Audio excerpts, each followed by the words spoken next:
ஆண்டவரத்தில் ஜெபம் பண்ணணும் அப்படின்னா, ஆண்டவரே எல்லாம் எனக்குள்ளே இருந்து என்ன பண்ணணும்னா நிரம்பி வழியணும். ஹல்லேலூயா. எப்போ நிரம்பி வழியும்?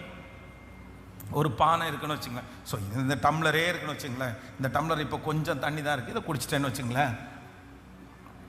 இன்னும் கொஞ்சம் இந்த தண்ணி இப்போ என்னாச்சு, குறைஞ்சிருச்சு. இப்போது இது நம்ம பொங்கி வழியணும் அப்படின்னு நான் நினைக்கிறேன்னு வச்சுங்களேன். என்ன பண்ணணும்னு நினைக்கிறீங்க? என்ன பண்ணணும்? தண்ணி ஊற்றணும்னு நீங்கள் நிறைய பேர் சொல்லுவீங்க, ஐயோ போதும் போதும் போதும் போதும் போதும் போதும் அப்படி. அப்போ இப்போ பொங்கி என்ன பண்ணிடுச்சு? அப்போது என்ன ஆகும் அப்படின்னா, இது எப்போ பொங்கும், எப்போ வழியும் அப்படின்னா, நிரம்ப தான் வழியும். வர ஊத்த தான் வழியும்.